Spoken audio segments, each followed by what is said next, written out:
Here are our sponsors. A really terrific group of organizations came together to organize this today. So we have the Sierra Club Utah chapter, Heal Utah, Westminster College's Great Salt Lake Institute, Great Salt Lake Audubon, Utah Physicians for a Healthy Environment, Save Our Great Salt Lake, the Utah Rivers Council, Torrey House Press, the Great Salt Lake Collaborative, my organization, the Center for Biological Diversity, Stop the Arsenic Dust Storms, Great Salt Lake Interfaith Action Coalition, Mormon Environmental Stewardship Alliance, and Friends of Great Salt Lake. So thank you so much to those organizations for putting today together. And then I also want to give a great big shout out to the core organizing team that worked so hard to put this all together. Joan Gregory, Elizabeth Waite, Carly Beadle, Maria Archibald, Johnny Bassick, Brian Moench, Ren Griffith, Patty Becknell, Katie Pappas, Ann Thistleton, Heather Matheson, Ben Abbott, Becky Burridge, Matt Barry, Nan Seymour, Heather May, and Alex Bayou. So you can see we had a lot of people working on it. Yeah, give them a round of applause. And these are the people that work to organize the breakout sessions that will be coming up today. So now it's my great honor to introduce Nan Seymour, who's going to take us through the plenary session. Nan embodies the word inspiration. She describes herself as a lake-facing poet, friend, and facilitator, and you can read more about her work at riverwriting.com. Nan has been called to this work, as she will tell you, this work to save the lake. And she's spent two legislative sessions holding vigil on Antelope Island at the lake. So Nan is, our tagline for this event is information, inspiration, and action, and Nan fits very much in the inspiration part of this, but also the action part. So one last piece of housekeeping before I turn it over to Nan. You can see the program for today at our website, greatsaltlakesummit.org. So go there if you want a fuller description of what the breakout sessions are going to be, and Nan will also describe those for you. And then just one note of housekeeping, the Interfaith Coalition. Thank you, Dita. Welcome. How amazing that we're here together. I think I'm supposed to put this mic down. So. Let me know if you can still hear me. Can you hear me well? Great. Welcome. This is an astonishing gathering of lake-facing people, especially in the middle of summer, especially after the gift of an astonishing winter that probably bought us a little extra time. Didn't fix anything, but nonetheless, so grateful for this gift of the astonishing winter. And I know many of us were worried that a complacency would come along with it. And look, it didn't. Here we are. Thank you so much for coming. Yeah, give yourself a hand. Please. I'm going to start with some acknowledgments and then lead us in making a collective offering, just an offering of the heart to the lake. I'd really like to begin by just recognizing where we are on the land, where we are in the lake bed, in the wave-made world. So I believe this is west. Who's good at directions? Is this west? Great. So just about a mile west. So you can even just dissolve the walls with your heart and mind and see the river. The Jordan River is just flowing from Utah Lake to Great Salt Lake, and we're right about in the middle of that path. So that's happening right now in this alive watershed, and here we are, citizens of the watershed. Here we are gathered in the lake bed, and I just want to invite you to you could even close your eyes if you like, but just to really find a sense of that in your own body. You can start by noticing your own breath, and then find the earth underneath us, knowing that this is a great impression made by the largest expression of this water body that we're here on behalf of, right? This great impression that we call Lake Bonneville. And at some point, the water became so immense, an event happened, the dam at Red Rock Pass burst, and the great arm of a giant river reaching out to the Pacific happened. And that happened, and then the water receded. But do you know what's still happening now? And you can maybe even feel this or listen for it. The great body, the impression of the great body is like, once it lifted, the land started to rise again, like someone got off a mattress. So that's actually still happening now. The earth is still responding to this water body, this great water body, this sentient, intelligent entity we're here to work on behalf of, to restore, reclaim our reciprocal relationship. There's many ways to think of this crisis, and the primary way I think of it or understand it, it's a crisis of relationship. And so here we are searching for ways to come back into right relationship, and we'll know when we get there because everyone will be able to breathe easily, and the water will flow freely, and we'll be able to tell. So here we are, and there's many people here with many areas of expertise. And I want to start by acknowledging also this aspect of the land. This is the unceded ancestral home of Shoshone, Goshu, Paiute, and Ute people, living people leading us today in this reclamation and restoration. And our first speaker I'll introduce in a moment will be Brad Parry from the Northwestern band of the Shoshone. When we do a land acknowledgement like that and acknowledge the people of the land, we can choose to make it all the more active. So we're putting up a QR code here. It's a QR code for this wonderful project. Wuda Ogwa is the restoration project of the Northwestern Band of Shoshone, who have purchased back, I guess, that is interesting thing to say, but have the land at the headwaters of the Bear River that has really needs these acts of restoration that are already happening. They're repairing the course of the river, they're bringing back the native plants, and they're also building an interpretation center, and it'll be a place of storytelling and truth and a place of restoration. So this project, if we could put that slide up. Oh, I have to do it. I didn't know I would have to do it. Do I have to push a button? I'm not very technical. Thank you. Sorry, I didn't know what to do. Yes, there it is. And then I'll push this button again in a minute. Okay, great. So you could get this QR code, make a donation. Could be a generous one, but that's a way to really activate this acknowledgement. And it's an act of repair. It's an act of repair. So we want to encourage you to do that. And thank you for calling attention or paying attention. And you might really want to spend time on their website and really understand the act of restoration that's happening there. All right. A few more comments, and then we'll do this poem together. I brought a poem. Yeah, I'll just give you a little background on it. Dita mentioned that we have been keeping vigil at Antelope Island for the last 2 legislative sessions, and this is the context of the poem we're about to offer together. So I'll give you a little bit of information about how it came and what we were doing on the island. Over 2 years ago, before the 2022 legislative session, I heard Dr. Bonnie Baxter, who's speaking today, on Radio West. Does anyone recall that first of the Radio West series about the lake? I think it was a turning point for a lot of people. Anyone else relate to that being a turning point in your own activation? It was all fresh news to me, honestly. I took it in, I think, with the gravity that a lot of us took it in.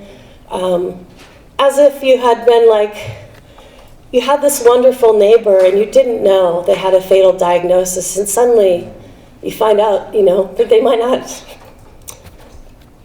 be with us forever or even very long. And it's this moment that happened then, and I started writing obsessively about the lake, visiting the lake a lot more and dreaming about the lake. And in a kind of a dream state, I got an invitation to come keep vigil.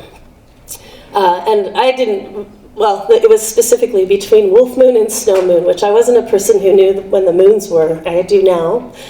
So I looked it up, I Googled it, and turned out that Wolf Moon, actually that year, was the very beginning of the legislative session. And I understood what it meant to keep vigil, because I had, and many of you have, for people that you love. You know, you're listening at the door or in the hospital room every day. There are many forms of that. It's basically a ministry of presence. It's not about fixing anything, but it's not less important than fixing things, as being present, right? So I went to the lake in a borrowed camper. The person who let me the camper is here, who lent it so generously. I wasn't a winter camper. I didn't have a camper, but the community of support rose around it. And many of you in this room actually kept vigil in some way out there. And we called community out. We walked to the water. We sang. We wrote. And we did it for the last 2 winters. This year, I think we'll be keeping vigil on the Capitol steps. It will be a similar kind of action, but basically, the idea being when the life of someone you love is at stake, you stay with them.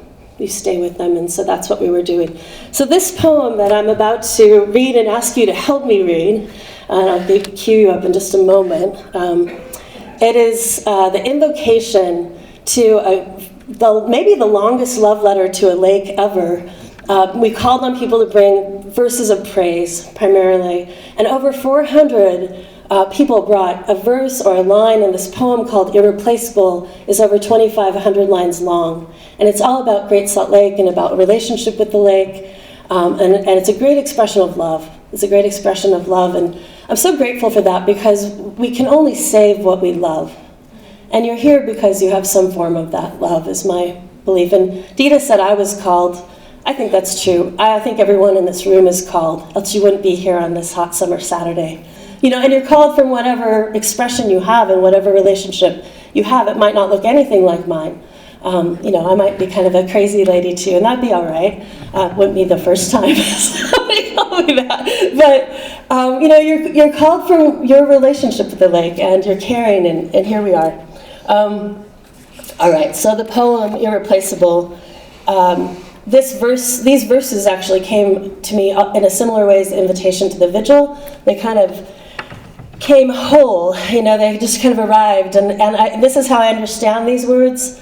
I understand these words as the lake's prayer for her own restoration. This came at a time at totally low water point, before this big winter. And so everything was as low as you have seen and can imagine. And I think this is the lake imagining her own restoration and giving us a way to carry that vision to guide us in our work. So that's why I share it. Some of you have read this with me before. I've shared it many times because I believe these are the lake's words in some way. So I will read the first few stanzas. This is the last stanza. When I get to the last stanza, I'm going to give you a cue, so you could stand up if you're comfortable standing, and you will have caught my cadence of how I read, and we'll read it together. And it's so great because you're actually facing the river, so you can imagine that you're giving it to the river to carry to the sea, right? So this is an offering of some sort. Are you with me? Are you willing to stand and read? Okay, I just have to know that I'm not totally alone up here. All right, let's see if I can put these. You can still hear me, right? Maybe I'll hold this. All right. When praise began to flow, we watched the water rise along both sides of the causeway. 11 islands recovered their autonomy. Microbialites sighed with relief. When praise began to flow, the dust subsided. Metals resettled on the seafloor. Arsenic and mercury were lulled back to sleep, blanketed once more by the great weight of water. When praise began to flow, 3 rivers rushed forth unhindered as greed relinquished its grasp, and fat flakes of snow tumbled into the great body, becoming clouds, drifting into peaks, making snow and more snow, and then creeks, and then rivers, then lake effect, also known as sustenance, also known as snow, and the waters did not desert us when praise began to flow. When praise began to flow, we returned to 4th grade field trips, to picnics run amok, spirited floats and salt-encrusted bodies, boats bobbed back to their docks. We recalled how to sail. We could taste our first kiss We remembered a day we didn't die. When praise began to flow, we gathered and told these stories, and a culture of disdain released its chokehold. Our eyes shone with love and even reverence, which began to grow when praise began to flow. We sorrowed over the way we had shunned her irreplaceable body and vowed never again to part from her company, and the love we felt for each drop, making a way to her whale heart, became unfathomable. When praise began to flow, we thirsted for the names of birds. We learned the mouthfeel of the words grebe, avocet, willet, pelican, curlew, stilt. We observed their long dives, sudden swerves, and bright eyes. We noted their cries and habits, tracing murmurations. We drew love beyond naming, and now it's all of us.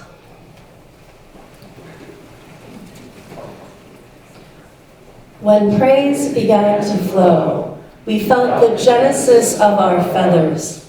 We felt water return to the sea of ourselves. We felt a swell in the lake of ourselves. We felt the surge of our rivers. We felt tidal. We felt primal. We fell with the snow. We grew ocean-hearted. We began to know we had never been separate and thus could not be parted when praise began to flow. Thank you. You can give yourselves a hand.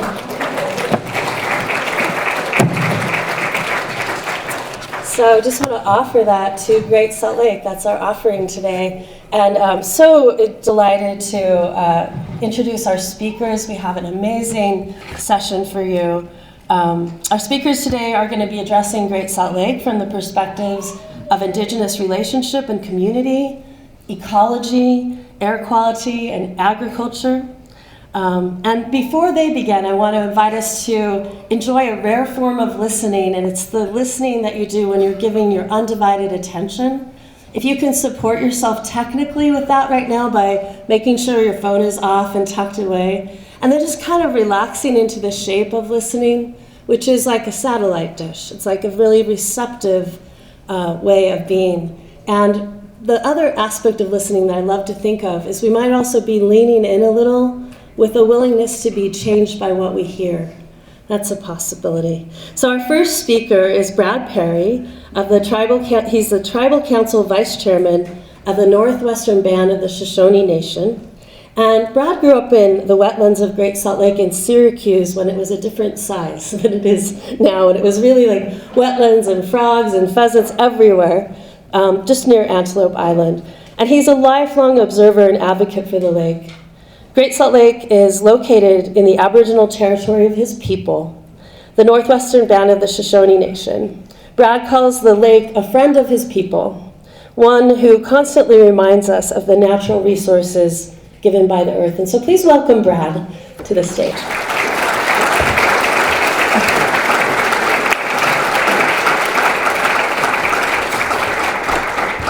Maybe I can just bring this back too late. Okay, thank you, Brad. Thank you, Nan.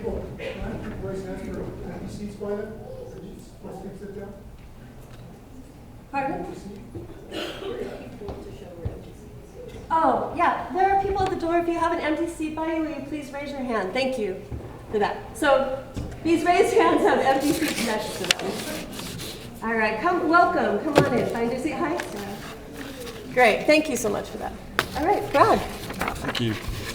Thank you, Nan. Sabe chu haga nusinga. Good morning, my friends. We are glad to have you here. I am Brad Parry, Apa Sogodia Brian Parry. Bobby is May Timbimbu Parry. Apa e Dawutsi Yeager Timbimbu. Apa e Segwich. Gani es Washiki, Utah. I am Brad Parry. That was my father, Brian. His mother, my grandmother, May Timbimbu Parry. Her father, Yeager Timbimbu. And my great-great-great-grandfather, Chief Segwich Timbimbu, who lived in this area, who roamed this area, and who loved being here. Thank you for inviting me out today. It's good to be in the Tichiba, Gani, which means the home of the Great Salt Lake. And so here we are. Just a little bit to give you a little bit of background about the Shoshones, or Sosagoi, those who travel by feet. When we received the horse, we were called Shoshako, those who travel by the horse. And finally, the Shoshone is the people. The NE stands for Nui, which means the people. And so we are part of that group. So Shoshone is how we get our name. Our creation story, Tamapa, or the Great Father, was making dolls and putting them in a basket. And Isape is the coyote, and he stole the basket when the Great Father went to sleep and started to travel around. As he traveled, the top of the basket came loose, and so when he would sit down, the little doll people would crawl out and escape. So he would go to different areas, and he would try to show the bird and the deer, Sogadia, his basket. When he finally made it to his last destination, he fell asleep again, and the last of the people come out. There are many different bands of the Shoshone Nation, and Isape is how we were placed in the areas we were. We crawled out of that basket.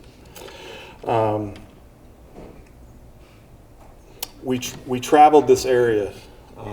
The Great Salt Lake is a sign of normalcy. It's a sign of balance. It's the sign of harmony. We always believed that. Recently I've had the opportunity, and I will have the opportunity again, to go out with the Hill Air Force Base crew and the archaeologists that found petrified footprints out there in their area. And we'll be able to bless them, our people from thousands of years ago. So we've been here a little while. Just a little bit more about me. I do currently serve as the vice chairman for the Northwestern Band of Shoshone Nation. I am also employed there as the natural resources officer. I spent almost 20 years previous to that working with the Bureau of Reclamation and Department of Interior. Over half that time, I was part of the Colorado River Basin Salinity Control Program. So I was able to work on the Colorado River from Eden, Wyoming, down to Glen Canyon Dam, Montrose, Colorado, Shiprock, New Mexico. I've seen the river, and the main goal of the Salinity Control Program was to control salts, Clean Water Act type of program. And we would build things and put them in pipe and buried ground, and also mitigate trees and plants. As Nan mentioned, in 2018, our tribe purchased one of our camping grounds, the site of the Bear River Massacre. Before it was called the Bear River Massacre site, it was called Bo'ogwe. A lot of people think that means Big River or Bear River. It actually doesn't have a true translation. Wuroogwe is the Bear River. Bo'ogwe is a spiritual term. It's one that we use sacredly, because when we went to Bo'ogwe, we would rejuvenate ourselves in the hot springs that were there. We would have other Shoshone nations that would come and meet us there. And we would spend time in the winter. We usually would get there in December, and we would leave when the spring started. We would do the warm dance. The warm dance would bring on spring. Unfortunately, on January 29th, 1863, soldiers from Fort Douglas there in Salt Lake, Utah, marched the 87 or 90 miles north and obliterated our tribe. We lost between 350 and 500 people that day. There were a couple different counts. One had 358. The other one, who actually got in the water and was counting people, got to 492. So that's who we are. When we purchased that back, we looked at it. It's been grazing fields, it's been farming fields, there have been houses. There was even a resort there, built right on our hot springs, and actually offered the same things we did, rejuvenation to your soul. Unfortunately, they did have brothels in the top of their resort, horse races and gambling across the river, and beer tents, and they were moonshining whiskey. So it would have been an interesting time to be there after us as well, to see what's going on. We've purchased this place back, about 650 acres. And the tribal elders asked, okay, now we have it, what do we do with it? How do we protect it? Well, it doesn't look the same. You go there and you try and teach people about your culture, and you try to teach people about why you were there and the plants and the animals that you would have had there, that you would have seen, and it's not there. That's when I was asked to join the tribe's workforce and take the knowledge that I had learned from the interior and just reverse it and build it onto my own land. And so that's what we're doing, is we'll talk about that, is we're getting we're building a large ecological restoration. Now, this will be a way for us to teach people about suhuvi, or the willow. We call it the woman's plant, because it gives life, and the women, who are the most sacred people in our tribes, pick it and use it for konos or cradle boards. They use it to stitch together our housing and eat and use as medicines. CPP is the cottontail. The cottontail would have been in abundance in there. Interestingly enough, the willows that were there, Peter Skane Ogden actually camped in our area there. Before it was called Battle Creek, that flowed into the Bear River, it was called Beaver Creek because of all the beaver that were there, and the Hudson Bay Company and those folks that came through there that would camp with us. He described the willows being 15 feet tall and weaving together. The Army actually noticed this as well and thought that within a couple of days that we knew that they were coming, we had weaved those things together, but that's just not natural. They thought that we had a most outstanding vantage point from our hidden willows and our cut stairs into the hills. Their whiskey was freezing on the way down, so for us to cut hills cut ledges into the hills would have been a heck of a feat. Because we want to keep consistency and harmony and balance, and so that's what our project is at the Utahoga, is an ecological restoration of the land. We want to be able to bring people. We want to be able to bring people to our area and show them what we're doing. We will be planting close to 150 to 200,000 native plants and species there. We will start with 4,000 this fall. We have a nursery that has 4,000 plants that are ready for us. It's been pretty wet up there, which is fantastic. It deposited a lot of silt, so we're pretty hopeful that we will get a good take. One of the major things that we need to do there is to restore Battle Creek, or Beaver Creek, and its meanders to the Bear River. When we camped there, Battle Creek would come out of a little valley where our people would camp and would disperse out over our land and break into meanders.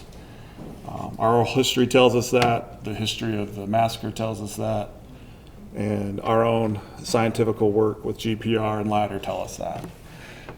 So we'll be building a large infrastructure to move our water naturally. It's interesting. People, when I tell them, hey, we're doing this natural thing, like, well, how are you doing it? Well, we're going to put it in this diversion structure, and we're going to have a SCADA system, and we're going to, we got to force the water here. And somebody asked, well, that's not natural. And I said, well, it's technology. Yeah. Why would you aspire to that? And I said, well, when we saw the horse, we rode it. When we seen the gun, we shot it. We're adaptable. Chief Segwich, traded beaver traps with the Hudson Bay Company. He had some of the best traps around. So it's not unlike my forefathers to use the new technology. We just do that, and that's where all of you come in. We've had plenty of donations. We need more. We're funded through the Department of Agriculture and the NRCS with their Regional Conservation Cooperation Program to remove close to 400,000 Russian olive trees that have embedded themselves in our banks. Just so people know, the largest contributor to pollution to the Bear River is actually our section of Battle Creek. It's the largest sediment loader. It's the largest loader of pollutants in the area. So when DEQ told us that this was in violation of the Clean Water Act, we said, we just bought it, so we'll figure it out. and that's what's been going on. We will create wetlands ponds there. We've done a lot of fish studies with several departments, and have found native fish that actually live in Battle Creek, which is amazing because it's pure brown. You can hardly see, but we have found native fish to the point where Trout Unlimited and the Western Trout Initiatives, who have both contributed funding, asked us to build a infrastructure that prevented fish from coming into our thing, whereas to qualify for their funding, you have to have a fish passable system. And so that's the encouragement that we're seeing up at the site. A lot of our land there and our water is being lost to side hills, to seeps, to the Russian olive trees, and they're not being used correctly. We work with the Bonneville Environmental Foundation through Procter & Gamble, and we've been calculating that we will return 13,000 acre feet of water a day to the Bear River.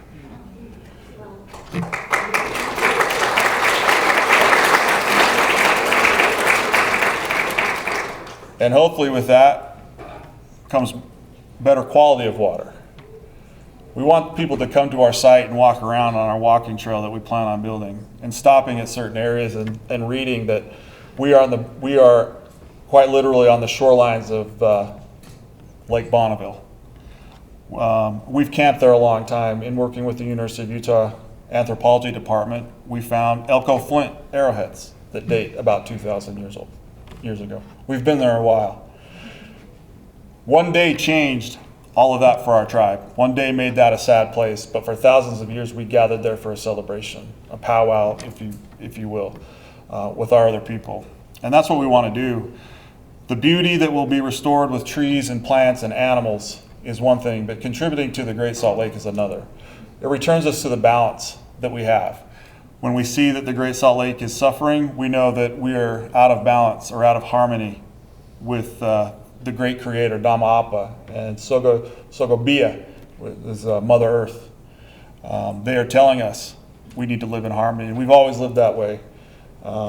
Even Einstein said, to every action there's an equal and opposite reaction. That's how we've always felt. That wasn't new to us. And so that's where we're working from. We're working from a place of harmony and kinship. We can do this at our site. We're not farmers, we're not agriculturists, we're not grazers. So we have the opportunity.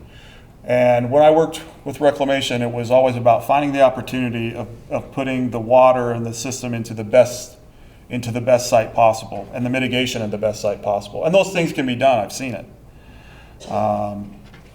If anyone needs help, they're free to call us at the Northwestern Band, and we'll talk over a project with you or tell you how to apply. But we really want to be a positive source of information. We want to work together. We know that all people can't take 650 acres and turn it into a wetlands oasis. There are jobs and there are livelihoods that are built in farming. And that's where we want to come in and say, we can do this on our site. How can we help you with yours, and what are your needs? I thank you all for being here today and having me be present. Thank you.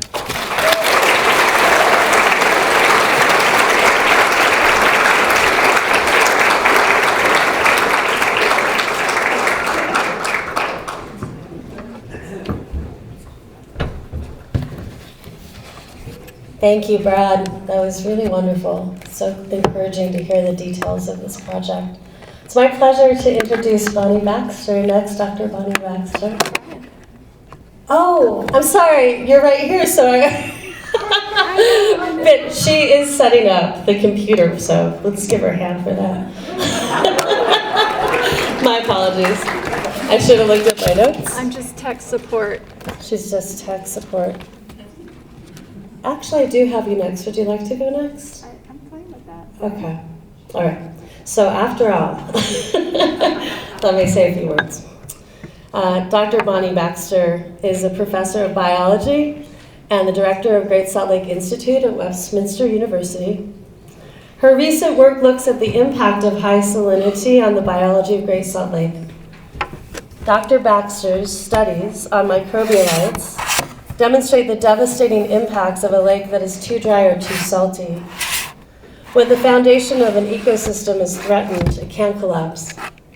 But the lake's biology is resilient. And Dr. Baxter is examining the pathways of recovery once we can get more water to Great Salt Lake. I also want to tell you that she identifies as a storyteller, observing the system and telling people how the biology of Great Salt Lake works. And when I asked, who is the lake to you, she answered, the lake is my inspiration. So please give a warm welcome to Dr. Baxter.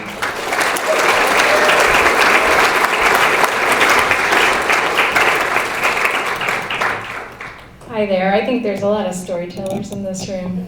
It's part of my Southern heritage. I think it's no mistake that I talk for a living. So I was asked to talk about the ecological conditions at Great Salt Lake, and I don't want to be redundant with the breakout session that we're going to do on wildlife. So I will point you towards that afterwards if you want to hear more about the biology. First of all, we just changed to university this month, so if you're not sure why Nan said Westminster University, we were Westminster College, and now we have a name change. So, okay, so let's see if I can make this work. Nope. Down is forward, Brian, not up, just so you know. I thought I'd go through a few questions. I'm continuing my tech support role. I thought I'd go through a few questions that you may have, and it's actually probably good that I'm starting because I can set the framework for this. I wanted to talk about the current state of things. Does anybody have that question on their mind? What's going on? So I think that might be a good place to start, and then I can just talk about the things that we've been worried about, those of us studying the biology, and what the threats really are. And if we can dry out this system and then get more water to it, how will the biology manage? Can it rebound? Will it be resilient? And this is part of my optimism message. I have a pessimism message and an optimism message. And I'll just end on some solutions. I was doing a lot of writing recently, and I was trying to aggregate some of the solutions that I think about a lot. And so I'll just finish with a slide on things that I've been thinking about for solutions, and other folks as well. So you all know that we hit this historic low in November. That's part of why you're here, I'm sure. It was a little scary, but it's scary mostly because of the 19% salt that we hit in November. In terms of the biology, that is the most damaging thing that happened. And that is really scary. The fact that we expose the shorelines can create dust and so forth, but if we're talking about the ecology of the system, the most threatening thing is the toxic levels of salt. If any of you have been to Spiral Jetty, raise your hand, or to the North Arm. Yes, I love this room. So if you've been there, you see the water is pink. There's no green microbialites. The brine shrimp are stressed if the cysts have blown over and hatched. They're not breeding. The brine flies don't live there. There's not a bunch of birds on the water. It's a very different experience than going to Antelope Island, right? That's what we're looking at if we have high salinity. So I want to first mention that what I'm talking about today is really the south arm of the lake. And that's the part closest to the city that is south of the railroad causeway. And that's the part that got to 19% last year.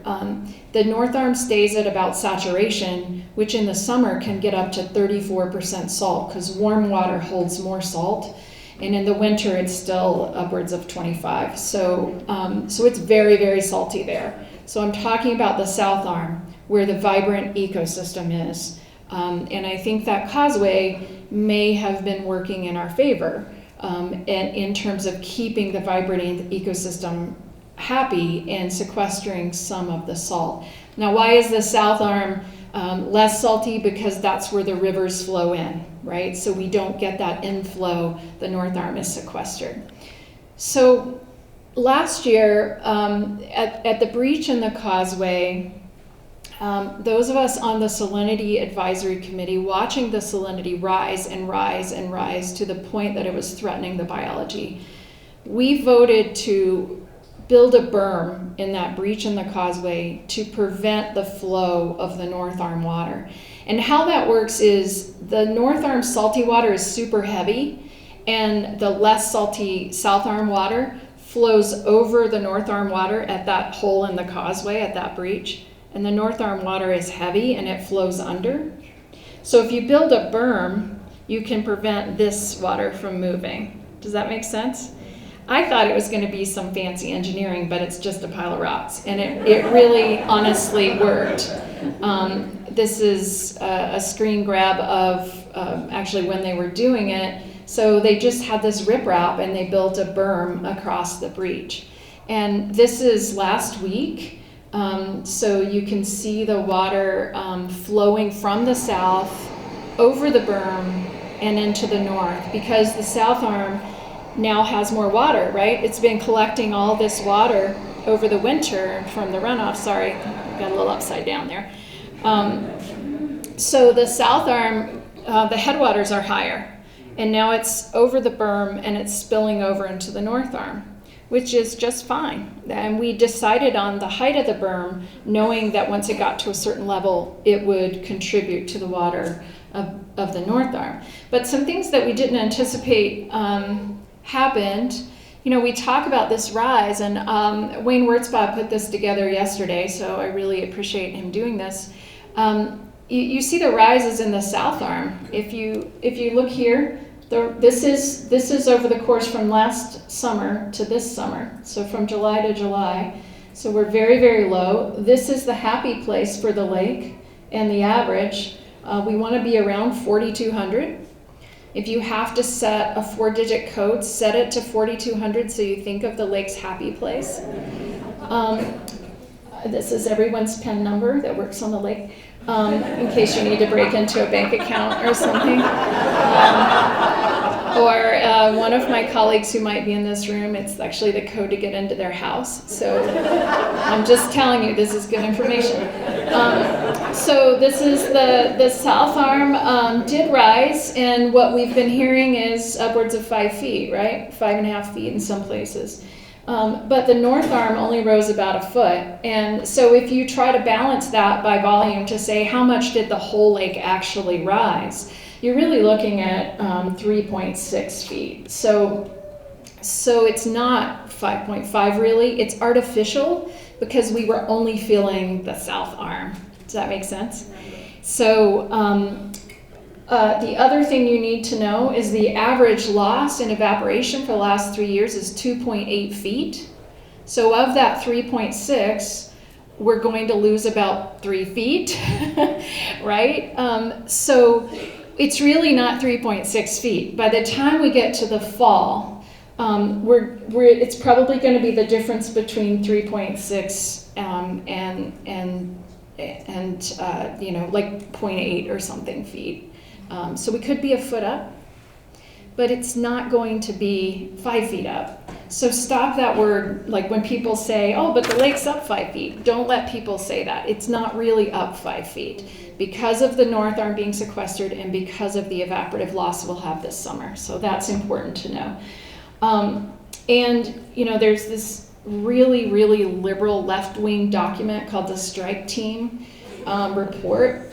And this policy assessment talks about climate change. So if you're looking for the radical fake news, this tells us to not be complacent because the future is not likely to bring us conditions that conserve water in the natural system. So if you think what Mother Nature gave us this winter is going to happen okay, so I just said we might be a foot up at the end of things, right, this year. We need to be 11 feet up. Are we going to get 11 winters in a row like this? Absolutely not. I mean, all of you in this room have lived long enough to know that, right? So if you look at this, the conditions that affect water availability, We're likely to see temperature rise. That's a climate change prediction. We're likely to see change in precipitation, and what that means is more rain, less snow, different type of precipitation. And we know that here because we live along the Wasatch Front, that snowpack is where we get our water. Rain runs off and evaporates, doesn't recharge as well. So we really want the snow. And the other thing is this, I want to make sure I have the right graph. This other thing is the evaporation rate. So the evaporation rate is predicted. It's collaborative with those two measures above, right? So the evaporation is related to that, and so we expect the evaporation rate to be higher. So for those reasons, and here's a couple quotes from that strike team report, slight increases in expected precipitation will likely be overwhelmed by increases in temperature and evaporation, creating future challenges for the lake. Resolve to refill the lake quickly and create an adaptive process to monitor and maintain lake levels. Okay, this is something that our legislature is paying attention to. This strike team that's going to be led by our new Great Salt Lake Commissioner, Brian Steed, this is going to be a voice right to the legislature.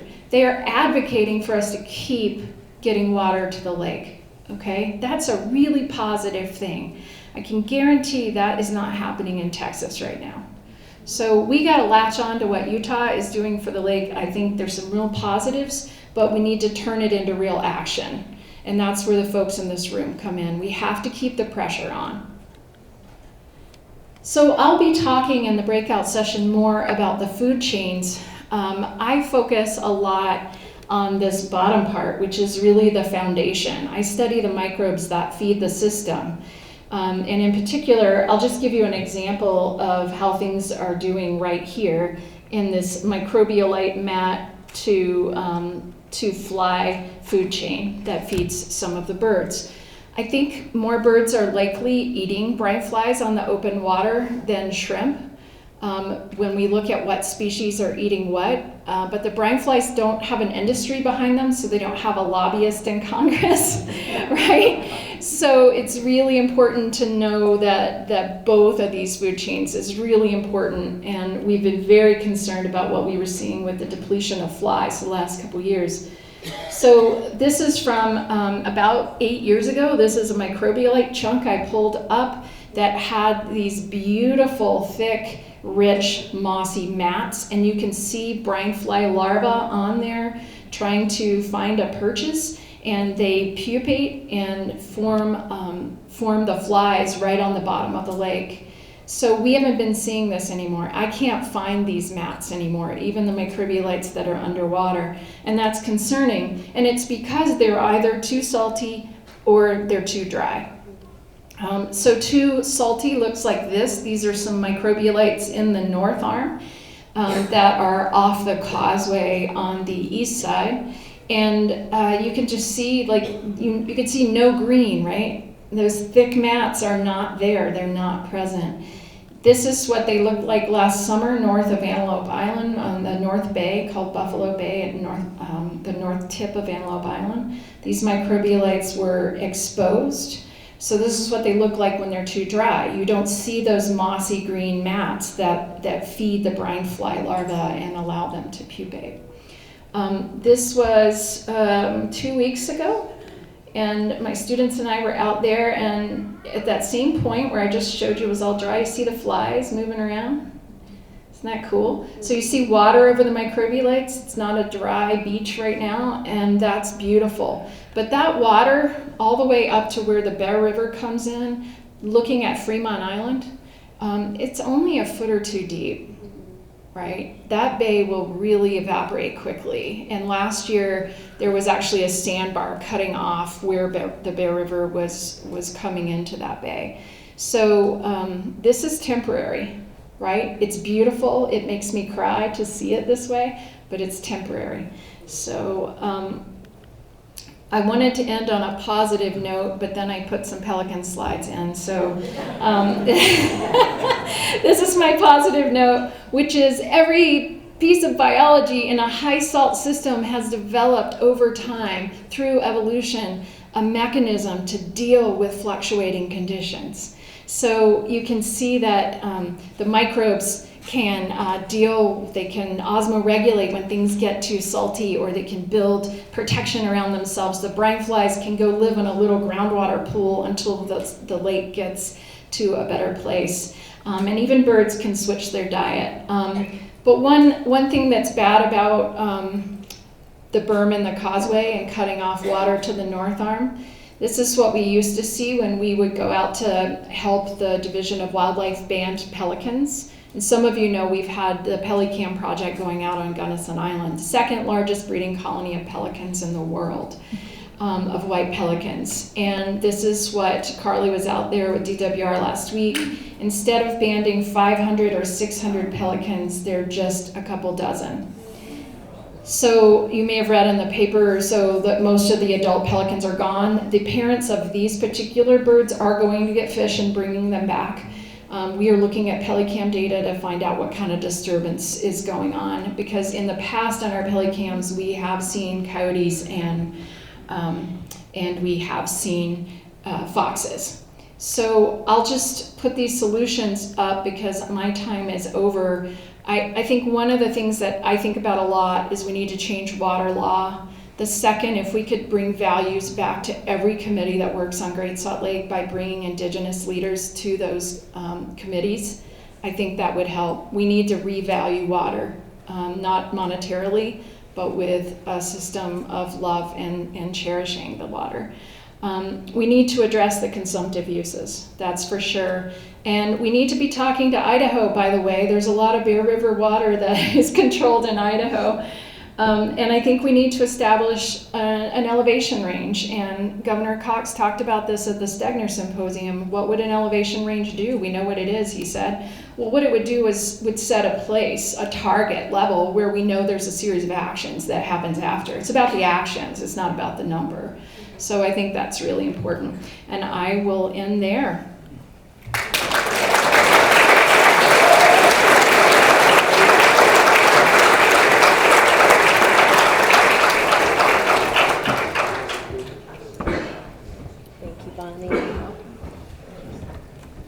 Thank you so much, Bonnie. 4,200, memorize it. Now it's everyone's code, right? I'm just going to share this little note. Can I get out of your way? Do you want to be here? About an exchange, a little communication that Dr. Baxter and I had. I hoped that she would mention the pelicans because they're so important. So I'd written an email saying, I hope you'll talk about the pelicans. My broken heart needs data. And she wrote back and she said, my data needs your broken heart. So if you are a little heartbroken right now, or a lot heartbroken, the definition of an instigator, according to a really wonderful book I read, The River Republic by Daniel McCool, some people know him from the University of Utah. Instigators change things over time, and he details how a decade of river restoration, successful river restoration in the United States, and every time this is the pattern, a group of ordinary, broken-hearted people show up and keep showing up.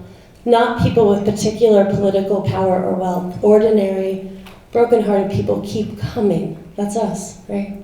So thank you, Dr. Baxter, for that.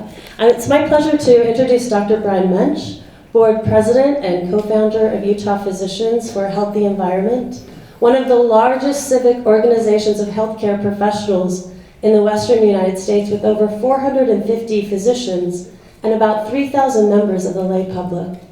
And they're engaged in virtually every issue that relates to the intersection of environmental degradation and public health in Utah, including Great Salt Lake, with a particular emphasis on air pollution. I asked every one of our speakers what their relationship with the lake was, and I really like Dr. Moench's answer. He said, my connection to the lake is not psychological or spiritual, but it is pragmatic. Its existence is a prerequisite to my continuing existence because of health consequences if it doesn't exist. So please welcome warmly Dr. Brian Moench.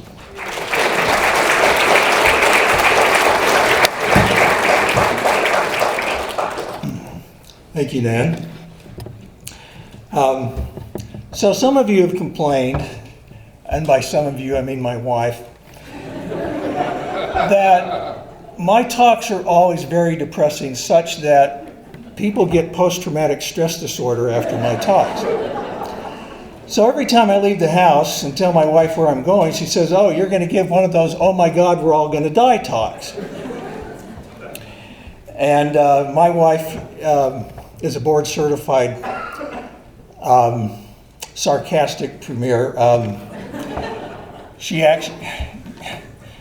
actually encouraged me to do this sort of thing, so this is all her fault.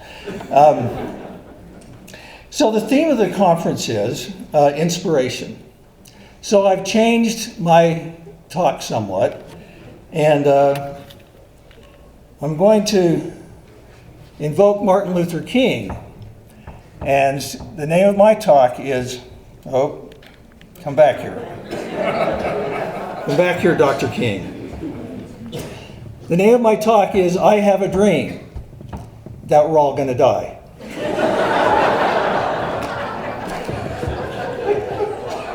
And if that doesn't work, I'm going to figure out how to work this thing. I'm going to invoke another inspiring gentleman, Mr. Rogers. In fact, this is the first costume change I've ever done given a talk.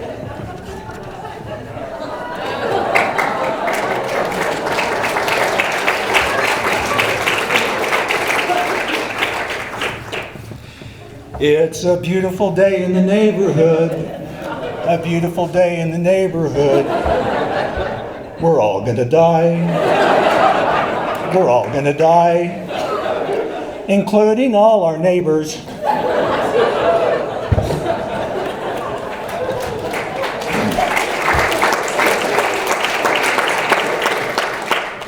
And that brings me to my favorite Peanuts cartoon where Charlie Brown says to Snoopy, "Someday we will all die, Snoopy." Snoopy says, "True, but on all the other days we will not."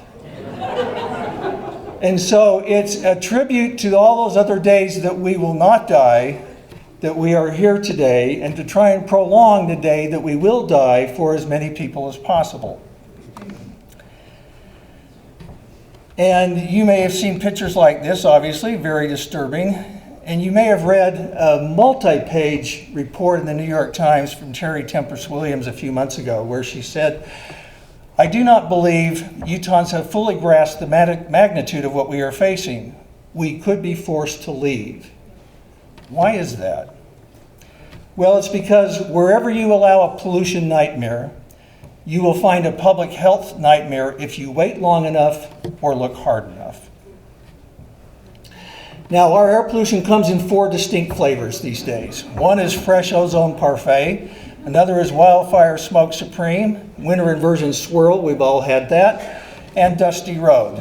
Now, a little more appropriate picture of that sort of situation, you can see from our winter inversions that are filled with PM 2.5.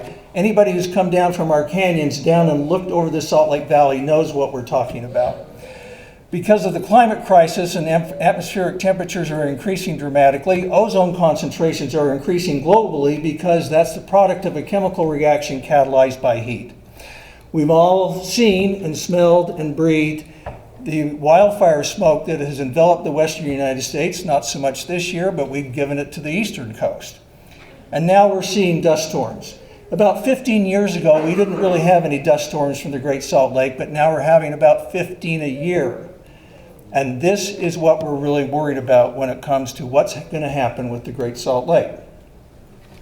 Now, I know many of you were not expecting any math and are not expecting biology, but we're going to have about 2 minutes of Biology 101.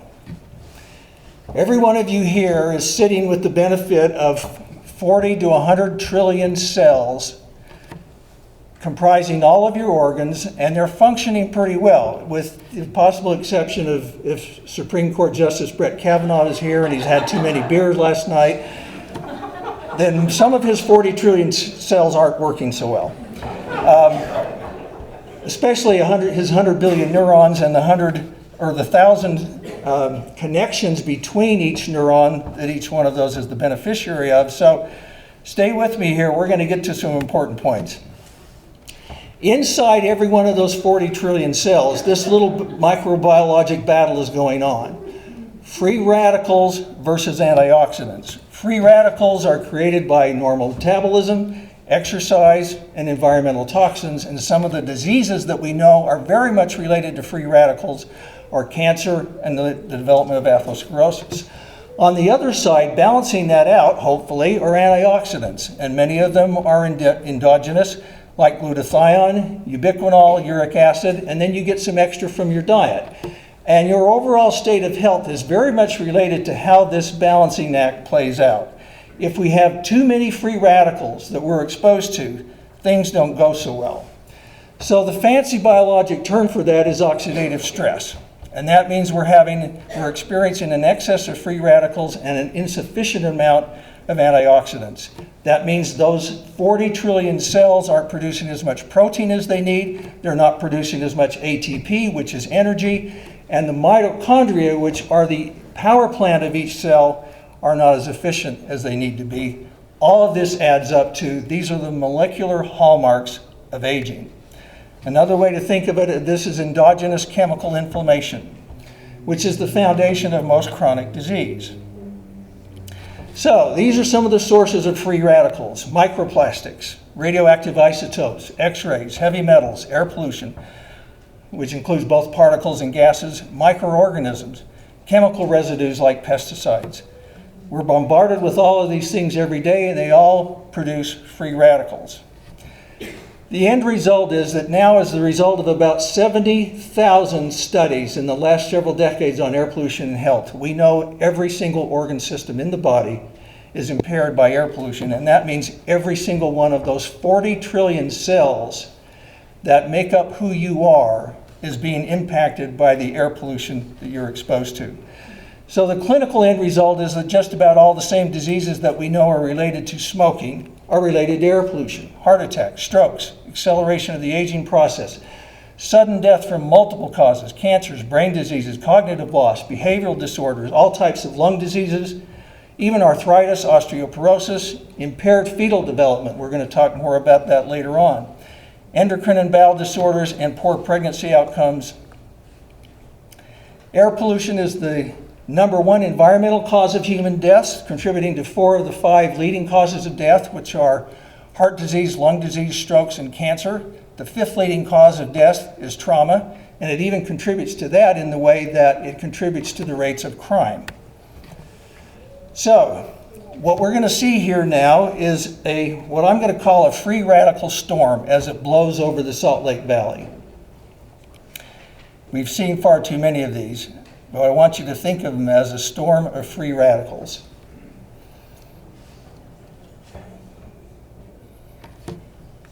Obviously, much of that is originating from the dried up Great Salt Lake bed.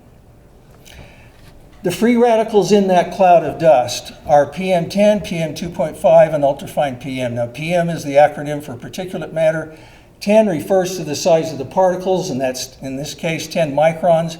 2.5 microns is the size of most of the particles that we're concerned about, but we are also concerned about ultrafine, which are 0.1 microns in size and smaller. The smaller the particle, the more damage it can do to the body, because the more distribution that it gets through the bloodstream and then to all the organs that we talked about. In addition to the particulate matter in that cloud of free radicals are neurotoxic heavy metals: mercury, lead, cadmium, chromium, radioactive isotopes, industrial chemicals, sodium chloride, i.e. salt, sodium sulfate, agricultural pesticides and fertilizers, and even microorganisms and some of their products like cyanotoxins.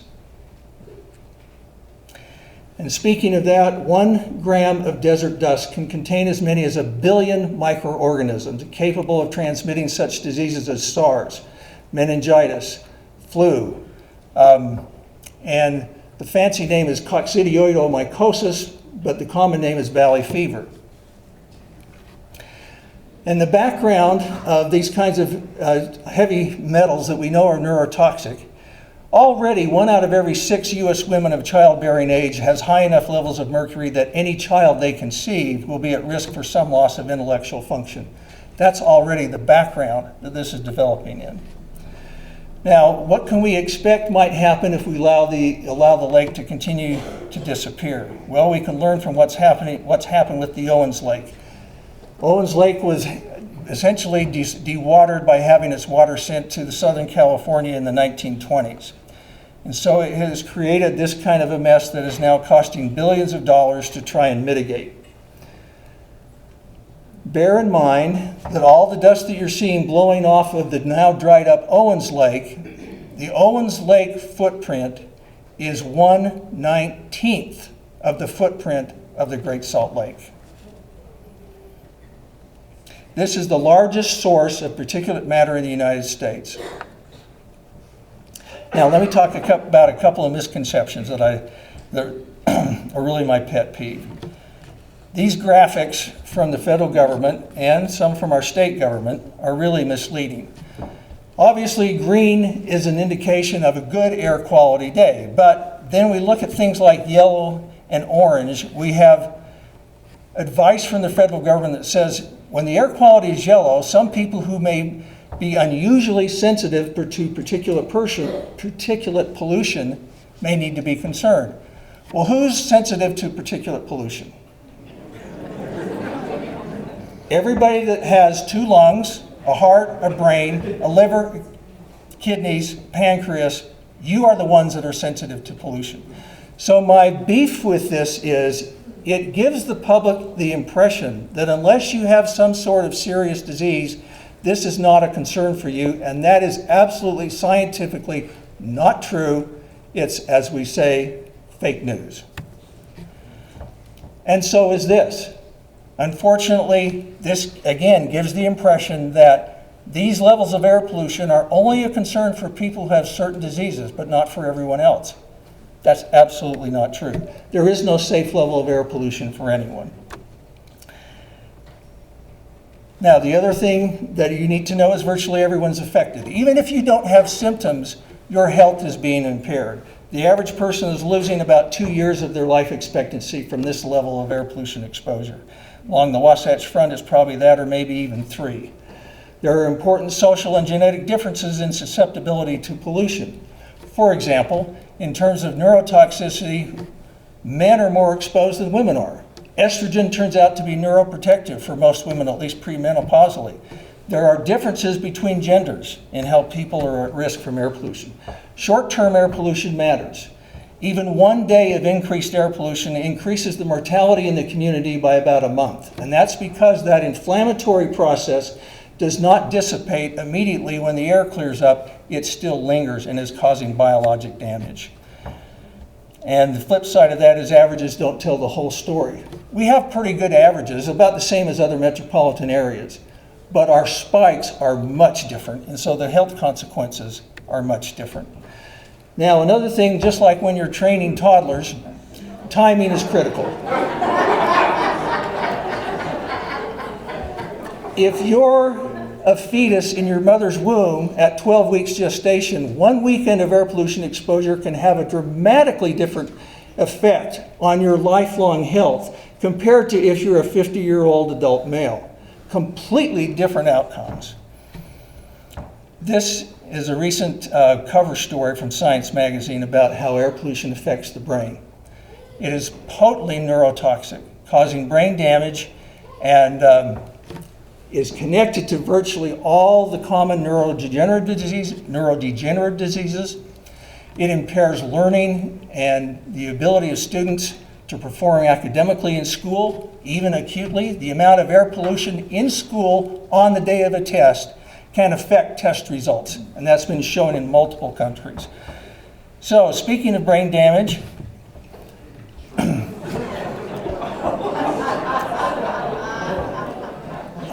males are affected more than females, as I mentioned. This is a plastic surgeon friend of mine operating on one of his neighbors.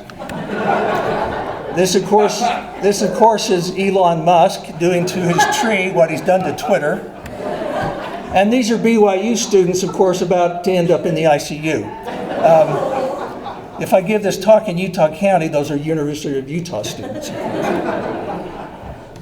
So we're going to talk more in our breakout session about how air pollution affects multiple generations because it affects chromosomes. So I'm going to skip a couple of these things and we're going to end with this sort of message here.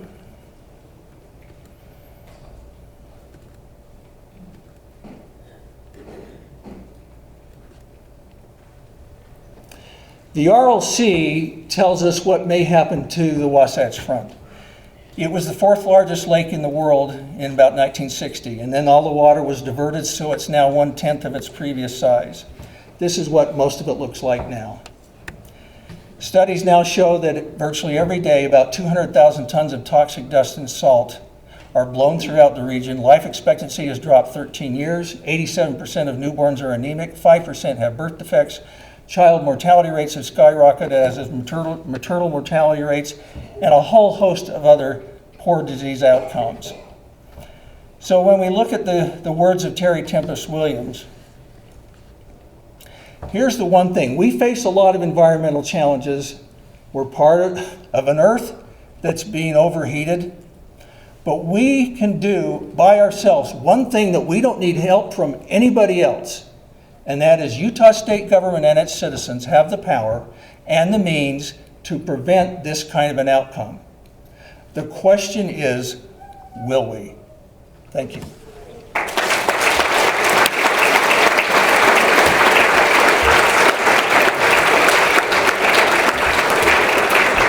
Sorry for the costume change. Thank you so much, Dr. Moench.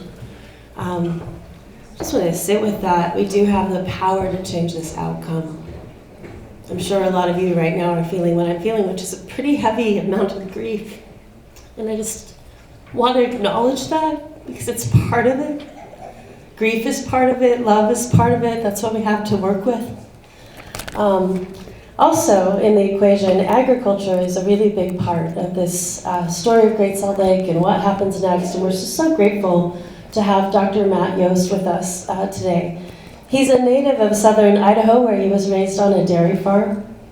He completed his Ph.D. in plant science at University of Minnesota, and he's currently an associate professor and agroclimate specialist at Utah State University, where he directs the USU Crops program. He works to help the agricultural industry optimize water use to concurrently support food production and sustain the lake. And please warmly welcome Dr. Matt Yost.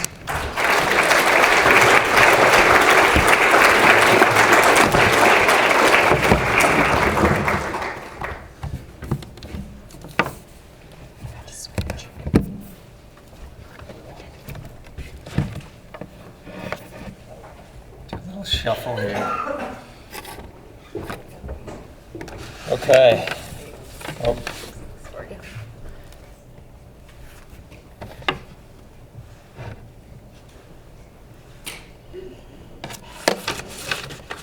It's okay if you want to just leave it up. Okay. Now I know your pen. It's 4200, right?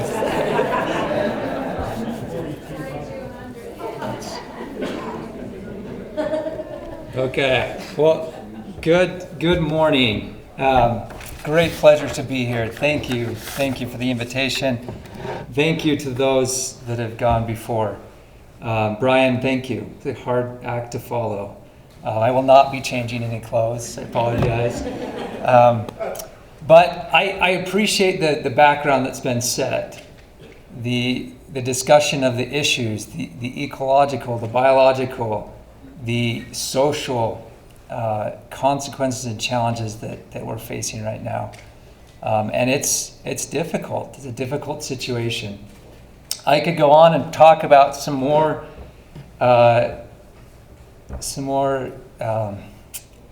devastating things and consequences and trade-offs that might come, and I don't want to linger there too long. I think we've felt that already this morning and felt the weight of what we're dealing with here, the consequences. So my hope today is to talk a little bit more about some of the solutions. What might we do to get more water to the lake? I think that's the interest of every person here. And so we'll talk a little bit about that. Agriculture, hint, will be and has to be a big part of that solution. My phone's talking to me. Quiet. Agriculture will be a big part of that solution, and we'll talk about that. Before we jump in that, I want to give a little bit of background on where I'm coming from and a little more background on the situation. So as Nan introduced, I am a scientist and an educator. I work at Utah State University, and my position puts me in a lot of unique scenarios, working with directly right alongside farmers and ranchers in the state of Utah, trying to help them improve their production, optimize their water use. It puts me in scenarios working with policymakers and water managers and various groups throughout the state. And it's been a great joy to be a part of those discussions and those efforts. I also, as Bonnie introduced, this liberal effort and group, I also serve on the Great Salt Lake Strike Team, which I can say has been a very rewarding and engaging process to work with scientists, stakeholders, state agencies to try to look at what might be some of the solutions for the lake to get more water there from very different angles and from many angles. So that's where I'm coming from. I was also raised on a farm in southern Idaho, a dairy farm, and so I've got a deep passion and deep roots in agriculture, connecting with the land, producing food on the land, and trying to do that in a sustainable way. So that's my background. I now want to just give a little bit more background on the lake and what we're dealing with. Bonnie gave a great introduction to that, the current levels, the projected impacts of climate on the lake, and so I want to add just a bit to that. So as we look at target ranges, and Bonnie mentioned the need to try to define those and set those, the Great Salt Lake Strike Team estimated that to reach a healthy level for the lake, and that's debatable where that elevation is, but the range, we estimated somewhere between 200,000 acre feet a year up to over 1 million acre feet of water each year going to the lake to sustain its levels. Do we understand how much water that is? It's a lot, in case you wondered. So, how much water are we using in the Great Salt Lake Basin? It's no wonder that agriculture uses the lion's share. Right now, our best estimates are that agriculture consumes about a little over 60% of the water in the Great Salt Lake Basin, the water that's diverted. Okay, so agriculture uses the lion's share. How much water does agriculture use? The best estimates, and they're flawed, the best estimates are that agriculture uses about 1.2, 1.3 million acre feet of water a year. Okay? So, in the worst case scenario, if we need to get over 1 million acre feet of water to the lake each year, that is the entire use of water in agriculture in the entire basin. Everything. Every foot of water used for agriculture. That's devastating, right? That's a grand challenge. We need to figure out how to get more water to the lake, but we also need to figure out how to sustain agriculture. It is a vital, critical industry to our state. Water security and all the issues we're talking about with the Great Salt Lake are important and critical. I would say that almost equally important to our health, to our state, is food security. Having access to abundant, nutritious, healthy food has massive impacts on our health. our style of living. And so sustaining both of these industries is crucial. If you want to look at it in economic terms, which are easiest to quantify, they value the lake and the industries on the lake at about $2 billion a year. The agriculture industry just in the Salt Lake Basin sells about $800 million worth of product, agricultural product. They also purchase a lot of inputs to produce those crops, estimated at about $600 to $700 million worth of inputs. You add those together and the other associated benefits and value of agriculture, and it's about equal to the value that the lake provides, a few $1 billion per year to Utah's economy. So we have these two vital and important aspects: agriculture, food production, food security, water security, health, biological, social benefits and security that sometimes contend, right? We're limited in the water that we have, and we have to decide how to optimize water within this watershed. How much do we send to the lake? How much do we use to produce food? How much do we use for our lawns? How much do we use personally in our household for every aspect? And it's a challenge. Okay, so I said we wouldn't dwell there very long, so we won't. But I just wanted to kind of help you see the gravity of what we're talking about. And it's heavy and it's large. But just like Brian, I want to put on an optimistic hat and talk about some things that are happening and that can happen to help provide more water to the lake and help better optimize water use in this watershed. Okay, so I said we may need somewhere between 200 to 1 million acre feet of water each year to help sustain the lake. How much could we reasonably expect to get from agriculture? Here's what we estimate. Okay, are you ready?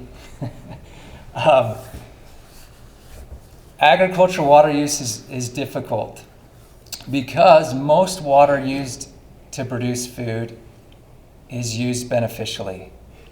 Contrary to what some of the public believes, there is not much waste in agriculture. We estimate that in most cases, 85 to 90% of the water that's used to produce food would be used beneficially, right? It goes to produce the crop. Some of that water is lost, and some of that loss is really hard to avoid. And some of it is evaporation. Just like the lake loses a lot of water through evaporation, we lose water through evaporation when we produce crops. And that's the worst kind of loss because we can't recover it.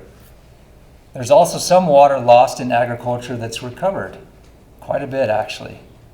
If water seeps down into the ground and gets into the groundwater, or if it flows out the end of the field, a large portion of that water is recoverable and it's used somewhere else, downstream, to the lake in some cases. Okay, so most of the water, 85 to 90% of the water used in agriculture is used and necessary to produce the crop. That 10 or 15% that we lose, we can reduce that. Okay, but it's a small amount. To reduce that, there's a lot of different ways. A really popular way is to change the irrigation system, change how we apply the water, be smarter in how we irrigate, the systems that we use to irrigate, use more efficient systems. And in some of those cases, we can gain some of that lost water, and we can conserve it and use it somewhere else, use it to send to the lake. Okay? Once we do that, once we recover some of that 10 to 15%, beyond that, we start to cause crop production loss, right? So we have this small margin, this really small margin of water that we can save, conserve, and send to the lake before we start to lose crops, lose yield, lose production, lose profit.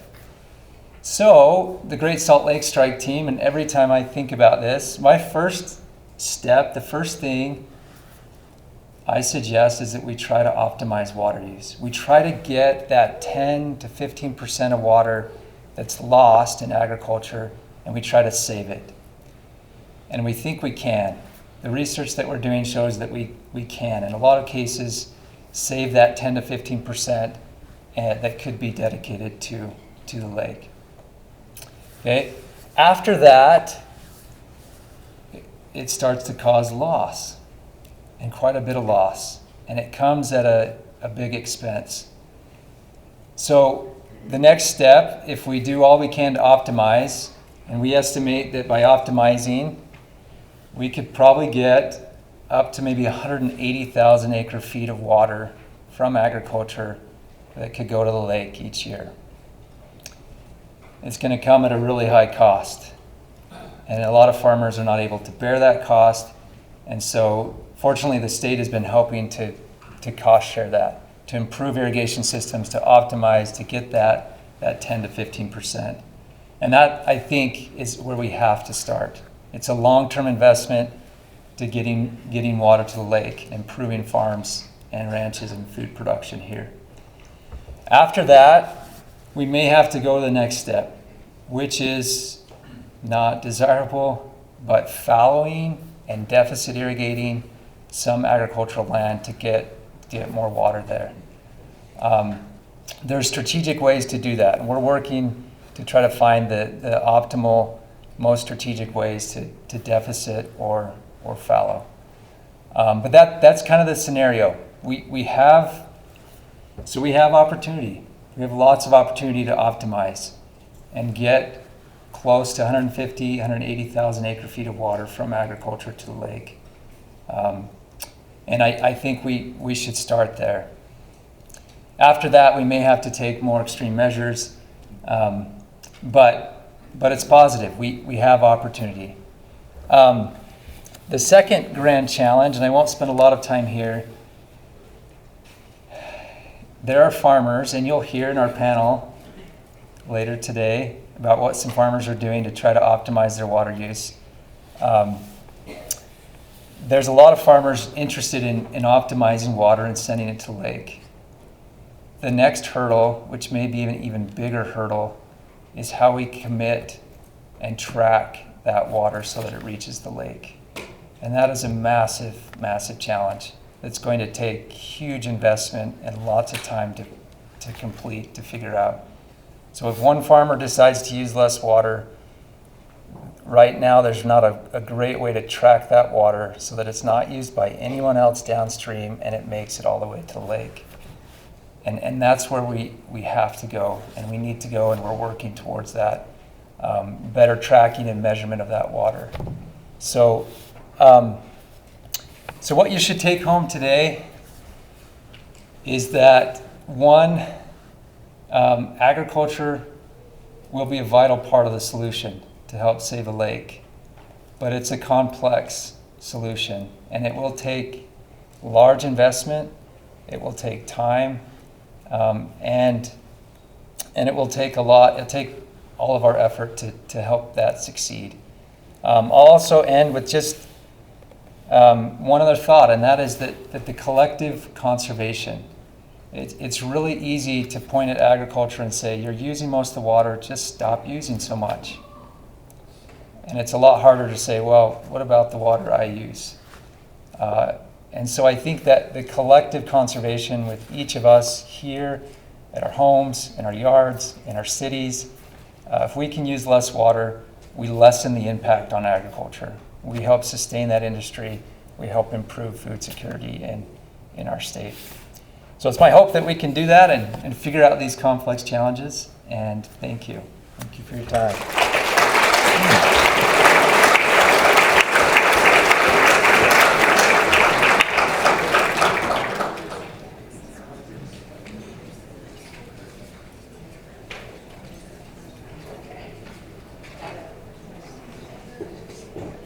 Order form, see Great Salt Lake Institute table. So find Great Salt Lake Institute's table, funds go to fund Great Salt Lake research and to raise awareness. That's really a tremendous thing. I know that some of the things, like we have now a state crustacean, and in the face of what we just heard, you might dismiss these cultural pieces. But any change we make has to be supported by a lake-facing culture, a culture of love so committed that we won't lose the lake. And so every one of us, and this is my, I think, primary message that I want to share with you, if you feel at a loss for what to do, you don't know what to do on a specific day, I hope you'll remember that you're a culture maker. Everything you say and do regards to the lake, every conversation you have, your circle of influence, we make culture.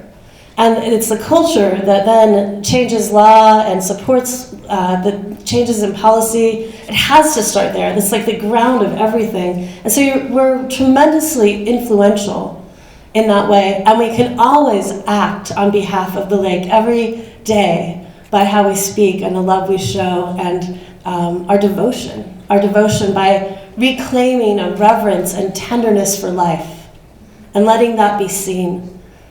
You can devote your voice. And here's a really important thing to say. Don't wait. Don't wait until you get an MFA. I don't have one. Right? Like, just say the truest thing you can say with the voice you have, with the perspective that only you have. There are stories only you have to tell. The stories of your care and your love and your devotion. And it really matters that we tell them in small and in large places. So I really want to share that, and I'm just going to give one short poem, I think, that brings us back into a way of relationally thinking about the lake. I'm reading this off a broadside that you can have. It's at the River Riding Collective table. There's one for you to take home if you'd like. This was made by Saltgrass Printmakers. Stephanie Dyke, some of you know her wonderful cultural work, and I just want to thank her for it. It's called Names for a Lake.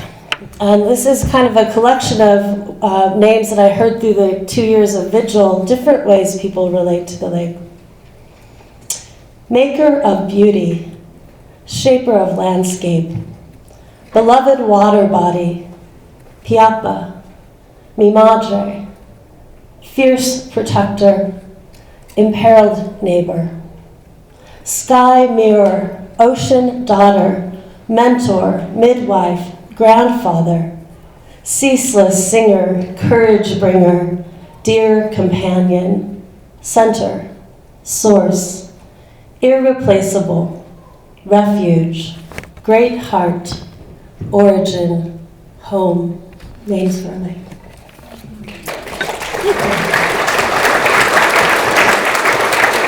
All right, I'm going to send us to our breakouts. I think our time is a little different than we imagined. I don't know if, Dita, if you have a note about how to think about that.